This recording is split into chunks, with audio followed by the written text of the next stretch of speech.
I've been looking forward to Pokémon Scarlet and Violet for a really long time. I had a lot of fun with Pokemon's last game on the Switch, Legends Arceus, but the one before that? I chose to play Scarlet over Violet because I'm a simple man. I've somehow avoided most of the spoilers for this game aside from some things introduced in the earlier trailers, like the starters, some gameplay, and some characters. From what I've seen so far, it looks like a lot of the things I liked from Legends Arceus are carrying over into these new games, and I'm feeling cautiously optimistic about this playthrough. Let's see what adventures await us in Pokémon Scarlet. We enroll as a student of Naranja Academy in the region of Paldea. An opening cutscene gets us excited for the game by introducing us to the world of Pokémon, the region, the academy, and, wait, did you see that? Oh no, dude, they're T-posing! Anyways, meet Director Clavel. He's the head of Naranja Academy and introduces us to the starter Pokémon, Sprigatito, Fuecoco, and Quaxly. This is the first time in a long time I can remember liking all three starters, but something about this funny little duck resonated with me. But please ignore the nickname I gave him here. I don't like it either, I'll change it later. After adding our first member of the team, we get this comment.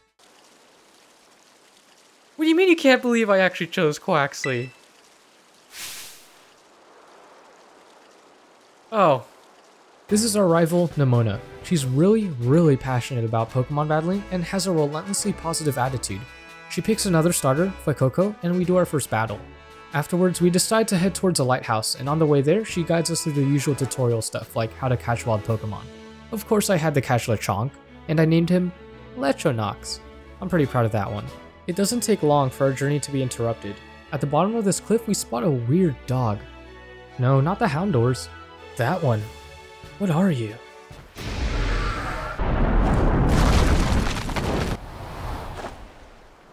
What? This is the legendary Pokemon Koraidon, and I already love him so much. He looks injured, so we feed him a sandwich to heal him up. And look how adorable he looks gobbling this up. What a magnificent creature. After eating the sandwich, Koraidon grows into a more powerful form. We follow it through a tunnel to get back up the cliff, but get swarmed by some more Houndours and a Houndoom. I am way out of my league here, and there's no way I'm winning this battle. But then, Koraidon swoops in and saves us while holding us like a towel. Upon reaching the surface, Koraidon looks exhausted and reverts to a weaker form. When we get to the lighthouse, we meet a fellow student named Arvin, who's the son of Professor Seda. He apparently has some history with Koraidon and battles me to make sure I'm strong enough to take care of it. He sends out a squirrel, which is not really a great choice. But hey, look at Koraidon in the background of this battle. Oh my gosh, he's so cute. Our next destination is Naranja Academy, which is located in a city in the distance called Mesagoza. Nemona and I head our separate ways to go there, and for the first time, I can venture on my own. And I'm already having a great time in this game. I spent hours wandering around this first area before heading into the city. I'm already impressed with the variety of Pokemon this early into the game and how much there is to explore. I caught a lot of new Pokemon, including this Palladian Wooper that I named McRib. There's also this new selfie feature that I had a lot of fun with. The game performance and graphics, though, leave much to be desired. At the entrance to Mesagoza, we run into Nemona, who challenges us to another battle. Here, we're introduced to a new mechanic called terastallization. Using mysterious energy coming from something called a Terra Orb, Pokemon can crystallize to either boost their current type or turn into an entirely different type. They also get a goofy hat. Mesagoza is the largest city in Paldea, with Naranja Academy at the top of this massive staircase. This place looks cool, kinda reminds me of a certain someone. But I've been wondering, what if I'm in a wheelchair, huh? I guess I just can't go to school anymore. While heading up these godforsaken stairs, I run into some grunts picking on a student. These guys are our introduction to Team Star, and they seem like a ragtag group of bullies. To quote Nemona, we flexed on them and ran them off, but the student we saved leaves before we can learn her name.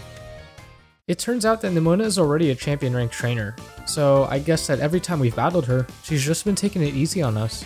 But despite her achievements, Nemona seems a bit unsatisfied, as if she wishes there was a stronger challenge out there for her. To become a champion to rival her, we'll need to defeat 8 gym leaders across the Paldea region and finally, the Pokemon League. This is Victory Road, one of 3 major storylines in Pokemon Scarlet. The next storyline is called The Path of Legends. Arvin's been doing research with something called the Scarlet Book, and in it are stories of these magical herbs with healing properties called Herba Mystica.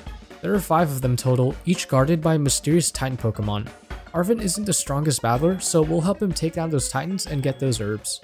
The third storyline is called Starfall Street.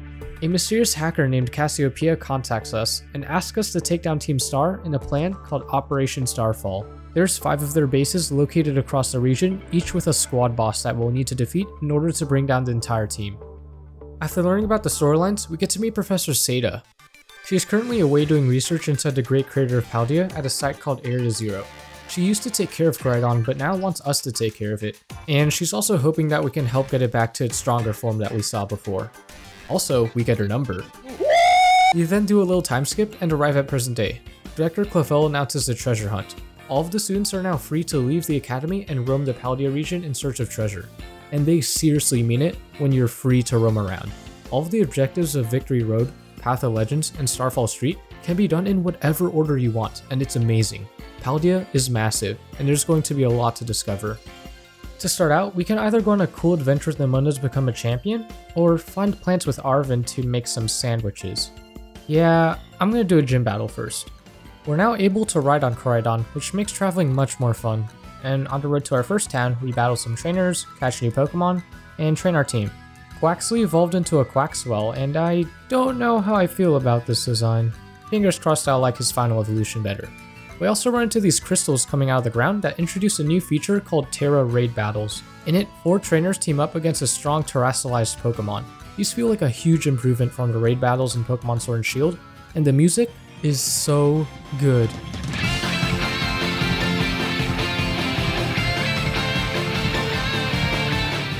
Our first gym is in Cortando, and we briefly run into Nemona here.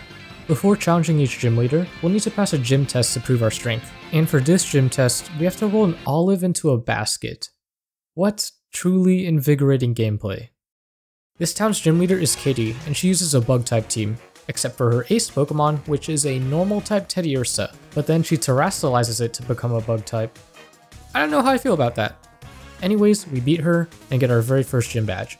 We also take a picture after completing each gym, and it's one of my favorite things in this game. But unfortunately, there's no way for you to go back and look at these pictures, so I'm lucky I'm recording my gameplay to keep these. I really wish these were saved somewhere. After the gym, I did a lot of exploring around the Paldea region, and evolved a couple of my team members. McRib the Wooper evolved into a new Paldean Pokemon, Clodsire. I love him, and I can't believe how fitting the name McRib ended up being, because he kinda looks like one, and also, whenever he attacks, these horn things stick out of him that look like ribs. I got Echonox the Lechonk to evolve too, and I can't wait to see what it'll look like.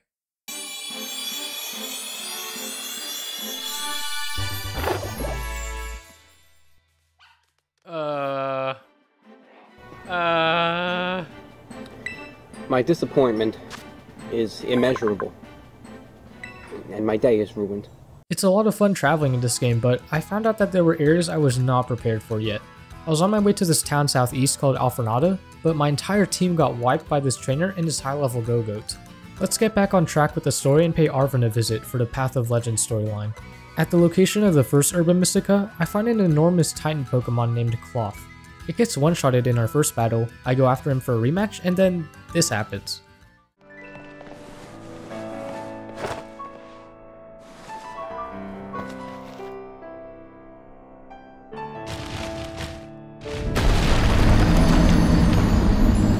Cloth opens up a cave, finds some herbs, and grows stronger after eating them. Arven joins in to help out, and we battle the Titan together. After defeating it, we head into the cave and find our first Herba Mystica. With it, Arven makes us some sandwiches. Yeah, this is a lot of work for some sandwiches. Koraidon suddenly breaks out of his Pokeball, hungry for a snack. Koraidon, if you ask for anything from me, it is yours, my child. The Herba Mystica in the sandwich gives him a power boost, allowing him to dash while we ride him. This also brings him one step closer to getting back his stronger form. I head over to the town of Artazon for our second gym battle, and we run into Nemona. Again. Are you following me?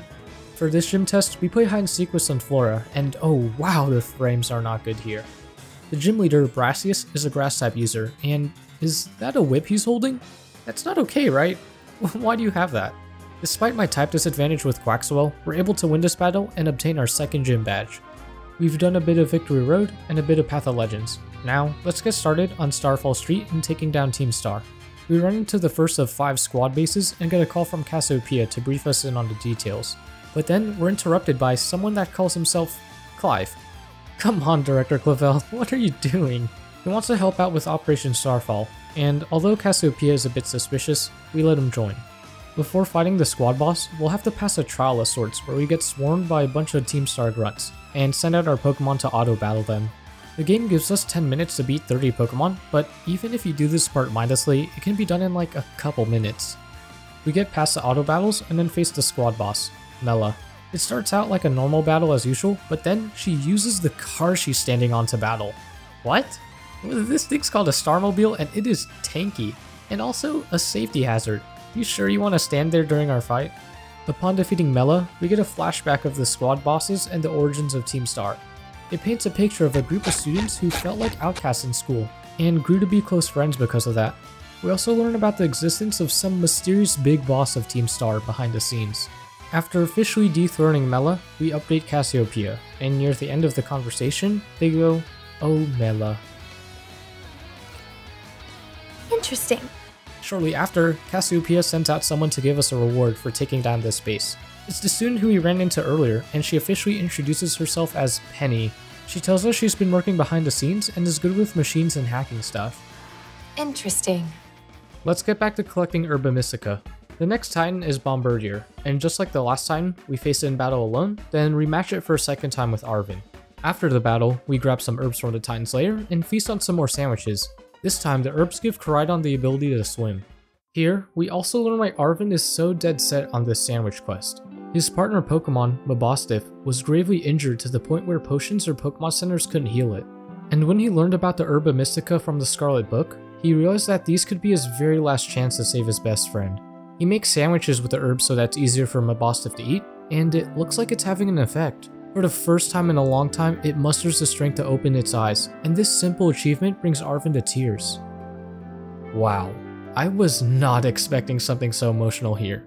Arven, I am so sorry for not taking your sandwiches seriously before. Let's go get another Herba Mystica right away. On the way to the next Titan, I got to see what the final evolution for a starter looks like, Quaquaval. I dig his design and just how unabashedly flamboyant he is. Upon encountering the next Titan, Professor Seda calls to warn us about this Pokemon. Its name is Great Tusk and it came from the Great Crater of Paldea. We're definitely underleveled for this fight, but I got lucky with our type advantage here and we managed to pull through. Once again, we all picnic together after the fight. The Herba Mystica gives Koraidon the ability to glide in the air, and Mabosstiff can now woof. Next, let's head to our third gym in the city of Levincia. We run into Nimona again, and we have a friendly battle where she tests our strength. Then we face the gym leader, Iono. She's a streamer, and in the gym test, she uses us to bump up those sweet subscriber numbers. It's pretty entertaining, and she would have been my favorite gym leader if not for a certain person that we'll meet soon. Since Big Rib was a ground type, our battle against Iono's electric type team was a breeze until she brought up her ace, Miss Magius. This was the only time in the game where I thought our gym leader did a good job with the terrestrialization mechanic.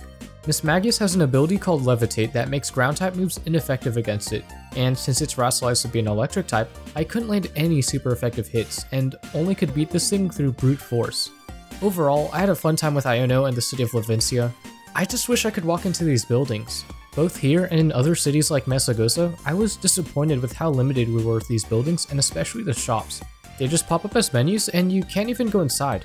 Also, speaking of shops, let me rant about the clothing in this game for a bit. You can't change your outfit in this game, and you're stuck with one of these 4 ugly school uniforms. This constraint just boggles my mind.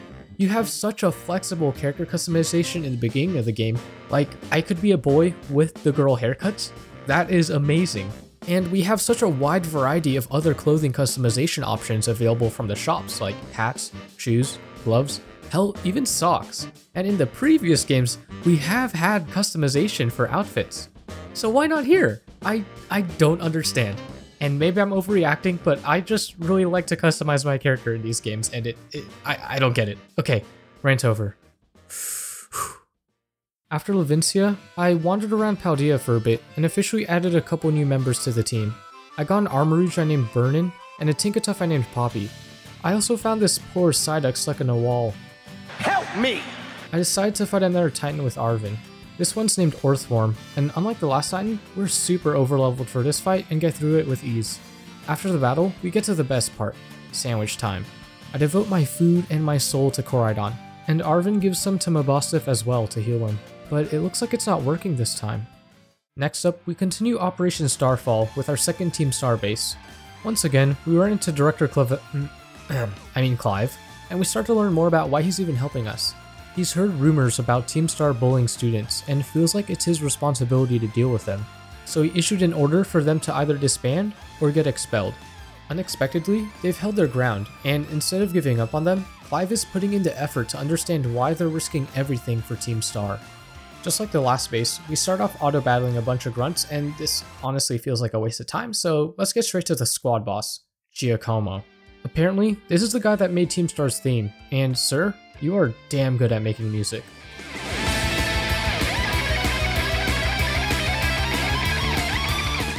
We're once again over-leveled here, and Poppy was able to take down this whole team. Then, another flashback. Turns out, Giacomo used to be the student council president, but people hated the rules he made, forcing him to become an outcast. He eventually found a new home with Team Star. Upon leaving the base, we get called by Cassiopeia again, and shortly after, Penny comes in to reward us for taking down the base. This time, Coridon pops out of his ball and he is so cute. Penny shares her sympathetic thoughts towards Team Star, but stops saying more because she usually doesn't talk this much and now her throat kinda hurts. And as I am doing a long reading session for this script, I've gotta say that this is so relatable right now. We head to the town of Cascarafa for the next gym and run into the gym leader, Kofu, but he runs off before we can chat. Instead of doing a gym test like usual, this person goes, "Hey, just return the gym leader's wallet for me and you pass a test." Okay then. We head to a different town, find Kofu, and we try to give his wallet back, but this asshole apprentice just gets in our way. Like seriously, what is up with this guy? Poppy, destroyed. Now that that's out of the way, we return the wallet, we head back to the gym, and we meet Simping activate. Our battle against Kofu's water type team went smoothly, and afterwards, we take this awesome picture with him. That's now our 4th gym, and we're halfway towards completing the Victory Road storyline. I've just realized that this is the first time we did a gym and didn't run into Noma. I spoke too soon. The next gym is in Medali, where we get to fight the best character in the game, Larry. He's just a normal dude doing his job, and it makes it so fitting that he specializes in normal type Pokemon. After our battle, we share a hearty meal, and he gifts us with a TM.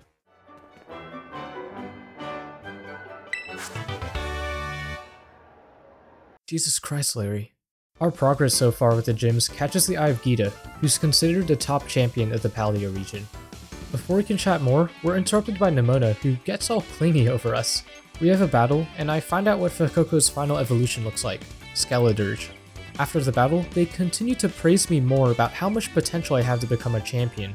Wow, I am just being flattered non-stop here, and I don't mind it one bit. On the way to our next town, we evolve Poppy from a Tinkaton to a Tinkaton, and what an interesting Pokédex entry. I like to hurt people. This is hands down my favorite Pokemon on this generation. I love this bite-sized menace and her giant hammer. Also, I finally renamed my starter.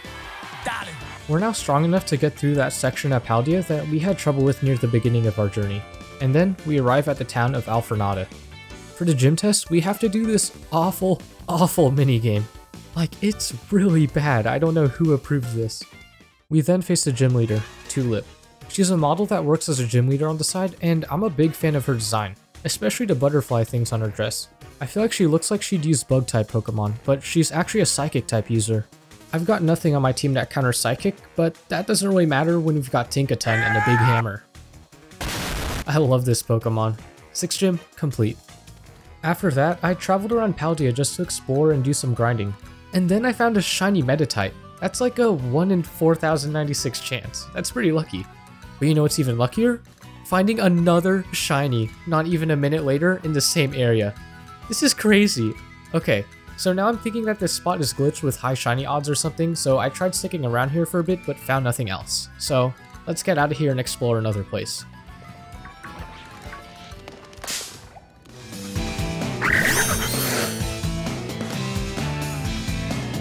I am in shock, and nah. This is some crazy weird luck, but there can't be a 4th, right? Okay, this is getting a bit weird. This one caught me off guard because I didn't even know it was shiny until I accidentally ran into it in battle. That's 4 shinies in a day. And I think I need to buy a lottery ticket now. But this is where my lucky streak ends. Let's get back to the story. We head to our third Team Star base, which is led by squad boss Atticus. Just like a lot of the previous battles, we are way over leveled for this fight. I appreciate the open world aspect of this game, and I didn't mind that there were difficulty spikes in areas like Alfornada, but I think it would have been cool for lower level fights like this to have scaled up in difficulty with our progression. After our battle, we get the obligatory flashback showing Team Star's humble origins and camaraderie, and we better understand their unwavering respect and admiration for their reclusive big boss, who they've never even met. The boss has actually been missing for quite some time, and the squad bosses are concerned. Despite the risk of expulsion, they refuse to disband Team Star because they're hoping for the boss's return. This new information gets Clive to start sympathizing with them. Next, we challenged another squad boss, Ortega. He posed to be a bigger threat than Atticus with his higher level fairy type team, but they still proved no match for the hammer. After our battle, we get a pretty big exposition dump, but this does help explain Team Star's motivations and why they've garnered a notorious reputation with the Academy. A couple years ago when the squad bosses still went to school, them and many others were being bullied. The secret big boss brought everyone together and formed Team Star. They confronted the bullies, but they didn't end up fighting back and ran away because I'd run away too if I saw 5 of these things blow up. Even though nobody got hurt, Team Star was still in trouble with the Academy for this stunt. In secret, the big boss took responsibility for everything, and as punishment, they were sent away to the Galar region to study abroad for a while. This is why they've been missing for so long. There was controversy with this whole situation at the Academy, records of what actually happened with Team Star were wiped, and everyone ended up resigning. Eventually, Director Clavel and others came in to replace the old staff, and they had no idea what happened and just assumed that Team Star were the bad guys the whole time. So that pretty much explains the whole situation. It's a complicated misunderstanding, with a lot of the blame falling on the ignorance of the Academy. Clive is becoming much more sympathetic with Team Star, but we're still continuing with Operation Starfall. There's one more base to take down, but before that, let's do some more gym battles. I head to the town of Montenerva for the next gym, and of course we run into Nimona again. The gym leader is Rhyme, aka the MC of RIP. Before the match, we watch a rap battle with her, and rapping with no voice acting is quite something. Her ghost-type Pokemon got overpowered by my team, and just like that, our 7th completion is commemorated with this photo, where I look so dead on the inside. What happened here? Our 8th and final gym battle is at the snowy heights of Glaciado Mountain. The gym leader is Grusha, a former pro snowboarder. Unfortunately, his ice types were a really bad matchup for Poppy. Now that we've defeated all of the gyms, we can challenge the Pokemon League. Nimona is hyped up that there might be another champion to rival her, and urges us to hurry up and beat it. But I'm gonna have to leave her waiting for a bit while we wrap up our storyline with Team Star. The last standing squad boss of Team Star is Aerie. Although she has a fearsome appearance, she's actually a very caring person, and I think that she's my favorite squad boss. Her team consists of fighting types, and they pack a punch. Especially the freaking car. I had a lot of trouble with this thing. My team was almost wiped out, but we somehow managed to pull through. With that, all 5 squad bosses have been defeated. The only thing left to do to topple Team Star is to defeat the secret big boss, who's revealed to be Cassiopeia. I think we all knew that. They tell us to meet at Naranja Academy for a final showdown, where we'll learn their true identity. At the front door of the Academy, we're greeted by Clive, who shockingly reveals himself to be Director Clavel. And then he says he's been Cassiopeia the whole time. I don't know about that. He challenges us to a battle, and here it was cool to see that he's trained up the leftover starter from the beginning of the game. This is Meowscarada, and it's, After the battle, we learned that of course, Clavel isn't Cassiopeia, and he just wanted to test us out before we take on the real one. We head to the school's courtyard, and Cassiopeia's true identity is revealed to be Penny. Yep, surprise. She's thankful for our help with taking down the squad bosses, but deep inside, she still wants Team Star to live on, which is understandable since it's something she's worked so hard to build. Instead of going out in a whimper, she asks us to officially defeat her in battle. And here, we get this absolute banger of a song out of nowhere. Holy shit, Penny's theme goes so hard, it's so good!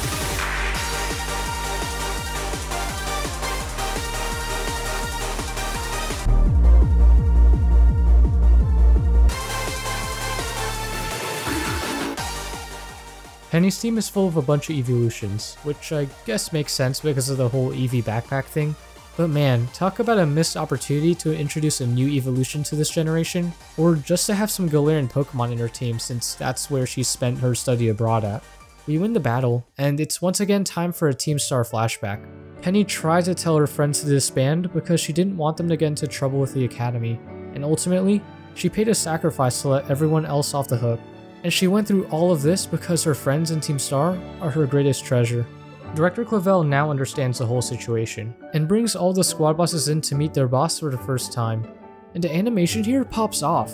Actually got goosebumps here seeing Penny get emotional over her friends. This was a very heartwarming reunion, but it's also bittersweet since this is the end of Team Star.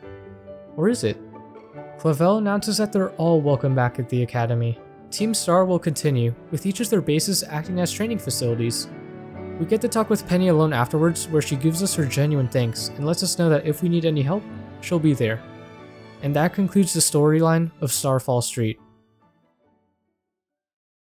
Next, I want to head out to the Pokemon League, but I feel like I'm forgetting something. Oh shoot, I gotta help Arvin save his dog! The final Titan is located at Castaroya Lake, but I like to call this place Lag Lake because the game's performance here just tanks. Also, I just wanted to mention that swimming in this game has given me an anxiety that I did not know I had. The subtle outlines of the Pokemon emerging out of the water just freaks me the hell out. This Titan battle is an interesting two-parter, starting off with the giant fish Dodonzo, followed by a surprise second battle with Tatsugiri. I caught an electric type just for this fight since I didn't have anything strong against water types in my team, and with that, the final Herba Mystica is obtained. But even after we feed it to Mabosstiff, things are looking bleak. And then once again, we get a really high quality animation. Arvin tries to hold back tears, thinking that his best friend is beyond saving, until Mabosstiff walks for the first time to play fetch with his Pokeball. Arvin drops to the floor, with his lip quivering in disbelief. Mabosstiff is back. Oh yeah, Koraidon also gets healed up too, and now has regained all of its abilities, except for the power to battle. Professor Seda calls in to check on us, and it turns out that this is the first time Arvin has heard her talk in years. And after all of this time, Seda goes, "My son, I've been trying to reach you for so long because you're the only person that can get into my lab. Please bring Echo to the lighthouse from the beginning of the game where my lab is." What the hell, Seda? And it gets worse. At the front of her lab, Arvin reveals more about how everyone talked about his mom as some genius professor, but in the end, she was a terrible parent the whole time. My god, Arvin, let me give you a hug. Jeez. We unlock the lab to find a room that seemed long abandoned. The computer starts up to reveal Seda calling us. She needs our help. More specifically, the Scarlet book that Arvin has. She asks us to bring it to her at Area 0 inside the Great Crater of Paldea, and she warns us that it's extremely dangerous and to not go in alone. Arvin wants to join our journey into Area 0, and challenges us to a battle to test his strength. And, dude, are you seriously going to use Mabosstiff in battle right now? Look, I get that you're happy that he's healthy again, but I'm warning you, Herba Mystica isn't going to help after this. After finishing off Mabosstiff once and for all, we conclude the Path of Legend storyline. We're gonna need to assemble a team before taking on Area 0. We know that we'll already have Penny on board, but how about Nemona? Let's find out in the conclusion of the Victory Road storyline. We arrive at the Pokemon League, the final obstacle in our way to becoming champion. But before we take on the Elite Four like usual, we get an interview. I think this is the first time a Pokemon game has done this, and they should never do it again. It's kinda dumb, kind of a waste of time. Let's skip this and head straight to the Elite Four. First, we're against Rika and her Ground-type team. I was a bit worried here because it turns out that 5 out of 6 of my Pokemon are weak to Ground-type moves, but fortunately our starter was able to carry most of this fight. Our second fight is against this child, Poppy. She's a Steel-type user whose ace Pokemon is a Tinkaton. What a terrible coincidence. Go home, kid. For our third fight, we get a very welcome surprise. Larry's back. He uses flying types during our Elite Four battle, which is kinda weird since normal types fit him so well. But at the same time, just doing something different because your boss tells you to seems like a pretty Larry thing to do. And his ace Pokemon, Flamigo, is as normal as it gets. It's literally just a flamingo. The last member of the Elite Four is Hassel, the Dragon-type user. His ace Pokemon is Baxcalibur, And unpopular opinion, not a fan of its design. I'm sorry Excalibur fans. After being the Elite Four, we head to the roof to fight the champion, Gita. And her team doesn't seem that good. Like, why is there a random Go-Goat here? And her ace Pokemon, Glimmera, is sent out last. But Glimmera has an ability that only works if it's anything except the last Pokemon that's brought out. So, like, okay. Thanks for making things easier for me, I guess. With that, we've now become a new champion of the Paldea region. But the battles aren't over yet. Outside of the league, we face Nemona. She's excited to see that I've become strong enough to be a true challenge for her, and asks us to be best rivals for life. Oh wow, am I being proposed to right now? Wait, I don't have a choice, do I? We all gather at Mesa Gosa for an ultimate battle against Nemona. Poppy wreaked havoc for most of this fight, and in the middle of it, Nemona went, oh wow, type matchups. Nemona, of course I'm using type matchups for champions. It's a bit late to think that this is a big deal. Eventually, we defeat her, and the dust settles. Instead of feeling defeated, Nemona is elated that someone could actually win against her while trying her best. I can see how some can get exhausted by her enthusiasm, but I can't help but admire her passion for Pokemon. The final storyline, Victory Road, is now complete. All three of these storylines had satisfying and heartwarming conclusions, but somehow, things get even better. Remember during the end of Arven's storyline when Seda asked us to meet her in Area Zero? Well, that leads into Pokémon Scarlet's final storyline, The Way Home. All three storylines come together, with Arven, Nemona, and Penny meeting up with us. After speaking briefly with Seda through a call, we jump down into Area Zero.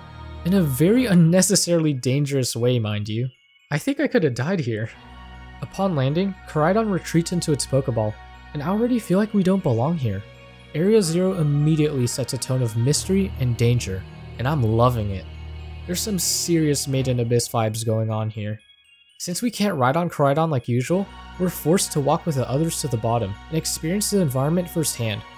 This place is stunning, and the music is otherworldly. Throughout our descent, we get a lot of fun dialogue between the whole gang. Since we've spent our whole playthrough with them, it just occurred to me that these guys haven't really interacted with each other before, and I really like seeing their personalities collide. Nemona's hyper attitude kinda freaks the other two out. Penny's quiet, but when she does speak, she sometimes lets this Team Star sass seep through, and it's funny. And Arven? Oh, Arven. His backstory just gets sadder and sadder.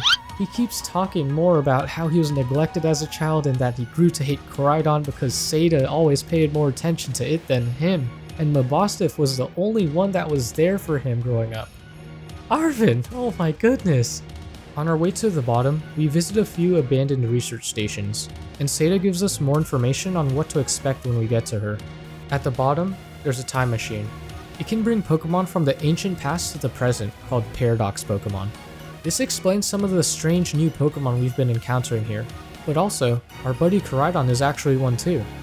Deeper into Area Zero, we start going underground and see crystals that remind us a lot of terrestrialization. Once again, I have to compliment the atmosphere this place sets, quoting Arven that this place is like something from a whole other world. It makes you feel like you already died and went somewhere. We reach a final research station and find out that it's completely destroyed. When Seda tries calling us to explain things, this happens.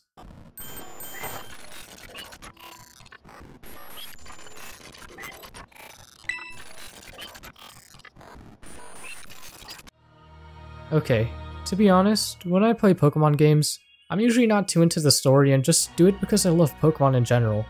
But right now, I am on the edge of my seat with anticipation. This story has me hooked, and I am so curious to see what exactly is going on. Let's head over to Seda. The entrance of our lab is engulfed by crystals. Here, we get ambushed by another Koraidon, but this one's really aggressive. And it bullies my Koraidon. No, my baby! It hurts me to see you so scared. The aggressive Koraidon enters the lab on its own, but before I can follow it, some Paradox Pokemon attack us. While Arven, Nemona, and Penny take care of them, I head into the lab alone, and I was not expecting what I found. Professor Seda is slumped over and boots up to reveal that she's been an AI robot the entire time. It looks and acts like Seda would because it was created by her, and imbued with her memories and knowledge. The real Seda is dead. She was killed while saving our Koraidon in the accident that destroyed that last research station we visited. Ever since then, the robot, AI Seda, has taken her place. Holy shit. Before getting here, I had my own theories about what was going on. Like, I theorized that Professor Seda was stuck in the past, so we'd have to save her and bring her back to the present. But this? I was not expecting this. And I was in denial over her death at first, but we take an elevator ride together to the deepest depths of Area Zero, and AI Seda really hammers home that the original is like, really dead, and has been since we started our journey. She also explains why I'm even needed here in the first place. When she was alive, the original professor was fascinated by ancient Pokemon and wanted some way to study them, and using the anomalous power of Area Zero's crystals, she created AI Seda to help her. And with both of them continuing to harness the power of the crystals, they created the Time Machine. With it, they could send Pokeballs to a different point of the timeline, catch a Pokemon there, and then bring it back to the present. The original Professor's dream was to let ancient Pokemon roam free alongside present-day Pokemon in harmony. However, it's clear that they're too powerful to be let loose and don't belong here. For example, the Titan Great Tusk that we fought. AI Seda has strayed from the original, and can't bear to see the world get destroyed by unleashing ancient Pokemon into the ecosystem. So she has a request for us. Shut down the Time Machine and destroy the dream the late Seda once cherished. Our elevator ride to the bottom ends, and we enter this crystallized room where the Time Machine lies. The Scarlet Book is the key to shutting it down, but there is one caveat. If we attempt to shut it down, AI Seda's programming will be overridden, and she'll be forced to battle us. So we go through with it and things are happening as expected. But this scene is still so hype. Seda rises from the ground, and before completely losing control, she says one of the hardest lines in Pokemon. Please, defeat me. The Time Machine opens up and she catches a Pokemon with a Master Ball right in front of us. This is so good. The battle initiates and the music that plays here is amazing. This song fills me with determination, and it's got Toby Fox written all over it. Seda's team is full of powerful Paradox Pokemon with awesome designs that make them look prehistoric, but they're still no match for our team. After we defeat her, the Time Machine starts shutting down, and our friends finally catch up to us. Then, we get a touching scene where Seda speaks directly to Arven, remarking how much he's grown, saying that she's so proud of him, and so sorry that he was left alone. But before we can hear more, a backup protocol initiates to stop the Time Machine from shutting down. The ground rises again, and we're forced to battle the Paradise Protection Protocol that's taken over AI Seda's body. She sends out the aggressive Koraidon that we encountered before, now labeled as the Guardian of Paradise. We try to fight back, but we can't because the protocol has stopped all of our Pokeballs from working. Only those that belong to Seda would work here. It looks like there's no way out of this one. Or is there? We do have a Pokemon that belonged to Seda. Our Koraidon, who's been with us our entire journey, finally stands with us to battle. I'm not sure if it's possible to lose this battle. I don't care. It's hype. We get cheered on by our friends and terrestrialized to put in the finishing blow. AI Seda is astounded that we were able to overcome this challenge. She shares that while she was watching all of our adventures in Paldea from below, she felt a sense of jealousy about how free we were, searching for our own treasure, and she wishes to find something to treasure as well. To shut down the Time Machine once and for all, AI Seda sends herself to the past, where she can explore the ancient Pokemon that the original professor dreamed of. And with that, it's finally over. Damn, Arven. This has been rough for you, dude. Finding out your mom is dead after all these years, meeting an AI copy of her, only for it to leave forever. It's really hard seeing him process all of this. And then, Nemona just goes, oh hey, but Koraidon's battle form looks pretty cool. Nemona! Now is not the time for this! We've been through a lot, so it's time to go home. Before this whole Area Zero incident, Arven, Nemona, and Penny didn't really know each other. but this whole experience has really brought us closer. And in the end, we head off on a new adventure together.